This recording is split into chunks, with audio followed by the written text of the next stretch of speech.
Thanks for staying with us. I'm Monica Crowley in for Bill O'Reilly. And in the Factor Flashback segment tonight, the abortion debate still thriving in Washington, D.C. as the House Judiciary Committee approved a bill prohibiting almost all abortions after 20 weeks. That topic has been center stage ever since a jury found abortion doctor Kermit Gosnell guilty of murdering 3 babies who were born alive at his Philadelphia clinic. Nancy Pelosi was recently asked about her thoughts on late-term abortion. What is the moral difference between what Dr. Gosnell did to a baby born alive at 23 weeks and aborting her moments before birth? You're probably enjoying that question a lot. I can see you savoring it. But let me just tell you this. Let me just tell you this. What was done in Philadelphia was reprehensible, and everybody condemned it. For them to decide to disrespect a judgment a woman makes about her reproductive health is reprehensible. Is Nancy Pelosi really saying that banning late-term abortions is as reprehensible as killing babies born alive? The man responsible for doing just that, Kermit Gosnell, will be spending the rest of his life in prison. Bill recently spoke with his defense attorney, Jack McMahon. So, Counselor, after the verdict came in, you were complimentary to the jury, so I guess you're convinced your client was guilty. No, I was complimentary to the jury because they did their service. They worked hard, 2.5 months, 2 weeks of deliberations. They came in as civic duty, and they did their duty, and they were conscientious. I mean, But they must have made the right decision, or you would have criticized them for making the wrong decision, right?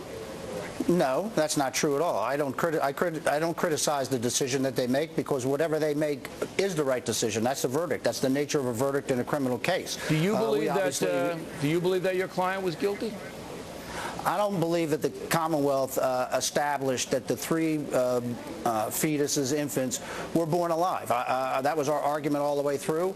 I believe that. I think that you have to remember these were injected with digoxin, a lethal drug, in utero, and that the purpose of that is to cause fetal demise. And all right, but you know that 26 weeks is the limit for this kind of procedure, so guilty either or, right? Actually, it's 24 weeks, and there's no doubt about that. I will agree with that 100%, that Okay. Dr. Gosnell did do abortions on a limited basis past 24 weeks. Why did he do that? Why? Yeah. Why past 24 weeks? Yeah. Because, well, and first of all, there were a very small number of them. It doesn't matter. Why did he do one? Why did he do any of them? Basically because a girl would come in crying with her mother, 13 years old, had no place else to turn, would beg him, and he felt it was the right thing to do. He did it for humanitarian reasons. He did it to help that particular girl at that particular time in her life, yes. And didn't have any conscience about the children that he aborted? Well, I can't speak for Dr. Gosnell. But didn't you ever talk to him philosophically before you took the case? Didn't you want to know who you were representing? Yeah, I know who I was representing, and he was all the times I was with him for 2.5 years. He was nothing but a gentleman. And Dr. But didn't Gosnell, you ask him, hey, did you feel bad for the kids that you terminated? Because he got charged and convicted on these 3, but there were hundreds that he did. No, he did not. He did not do. No, according to his people, it was hundreds. According to people who work with him, you know that. No, it's not true. That's not true at all. I mean, he was convicted of 3. He was found not guilty of 5. So the jury is obviously considerate of all the facts of the case. And Dr. Gosnell didn't kill, in his mind, live human babies. Yeah, I'd just like to know what in his mind that he was doing, because these babies will never, ever exist on this planet. So I just like to know that.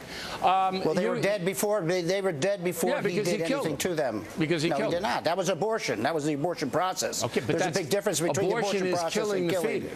Abortion is killing the fetus. Well, it's legal. It's legal. It doesn't matter whether it's legal. It still killed him. He killed him. Doesn't matter if it's legal. He killed him. Well, it's legal. One more question. We're talking about crimes. No, I'm talking about philosophy. One more thing. You injected race in this, and you said the only reason that this might be happening is because the man is black. You stand by that?